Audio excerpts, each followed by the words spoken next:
Hi everyone, welcome back to my channel. This is Michelle and we are back in my Funky Junky journal, and today we are going to create some flag tags together.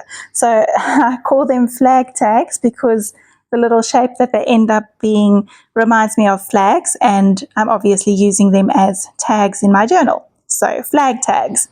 I've got these index cards and I'm just taping them together on the back, or I guess you could call it the front, the lined side, because I want the lines to still be there when I'm done. So for me, that is the back. And I'm just putting over some stencil tape to make one big sheet. So in the end, this is kind of A4 size. Now I'm going in with some book paper, just torn up little strips, and I'm putting a piece on each of the sections. I'm gluing it down with the gel medium, so gel medium at the bottom, then I put the paper on top and I'm spreading gel medium over the top to seal that in, and then to knock the color, the yellowy color and the bold text back a bit, I'm going over the top with a thin layer of gesso. Then I grabbed out this watercolor palette of mine. It's all beautiful, bright neon colors. I got it online. It doesn't have a name or anything, so sorry, I can't help you with that. And I'm just putting paint here, there, and everywhere. I know in the end I'm going to be cutting this up into little bits and pieces, the same as I did with my masterboard earlier. So I'm not too concerned about the overall look, and I'm not too concerned about, I'm not thinking of it as 4 different pieces. I'm thinking of this as one whole sheet. So when I put the pink down, I tried to make sure I've got pink in every section, orange in every section, and then I went over with some splatters, pink and yellow, and now I'm going in with a little bit of stenciling. So first I went in with a little bit of blue stenciling using Marlene's Lots of Dots stencil, and now some black gesso through the Deco Screen stencil.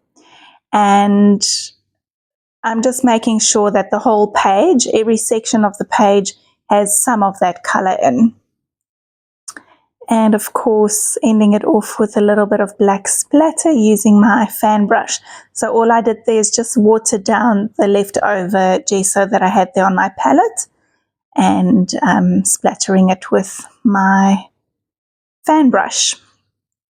So I took out this piece of cardstock, and again, just the leftover paint that I've got on my palette, I'm just smushing that all over. Just obviously this is not going to waste, and I wanted to use this to make different elements, you know, like hearts or circles or whatever. Then I'm going over the top with my stencil paste in silver.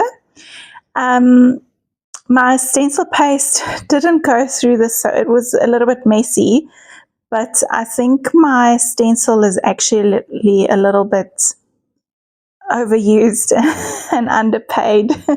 I think I probably need to put it in some water and give it a good scrub, because obviously the paint does build up and I'm not too good with keeping my stencils clean. So putting stencil paste through meant a great big mess.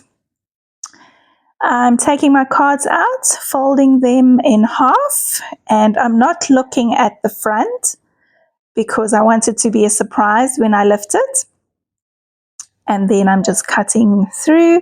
Now I'm finding the center of the page, and about 3 centimeters up from the bottom in the center there, I'm making a little dot, and that is where I'm going to cut a tiny triangle out, and there you have little flag shapes.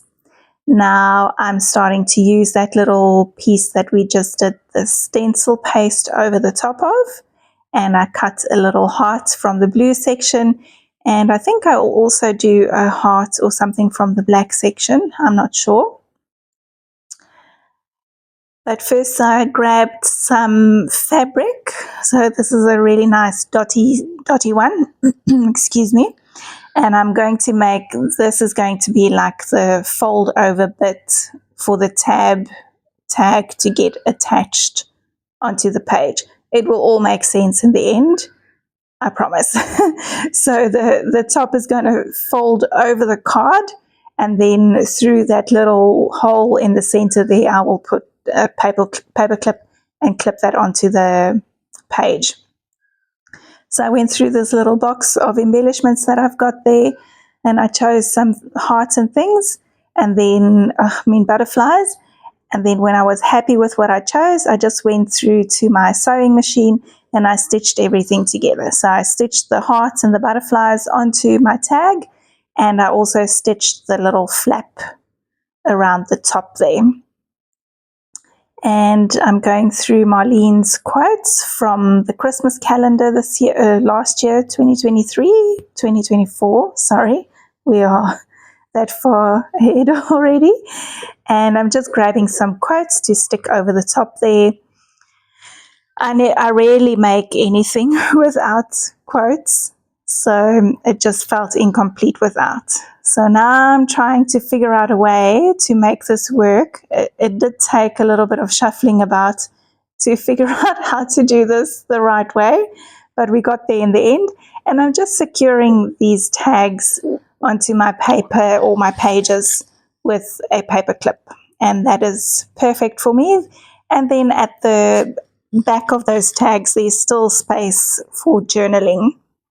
So this little flap that I had there in the end wouldn't close properly because some of my elements were sticking out from the side of the pages. So I decided I'm just going to cut it off, and I'm just sealing that bit off with some of Marlene's washi tape.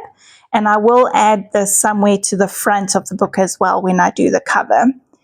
But that will only be much later on. Probably when I'm finished, I'll do the cover. I am adding a little bit of extra glue just to make sure that tape sticks down. And that is it for today. Thank you so much for being here. I hope I've inspired you to go and make your own little flag tags. And I've still got lots of bits and pieces left over that I'll be using in the journal at some stage. Thanks for being here, and I will chat to you again very soon. Bye.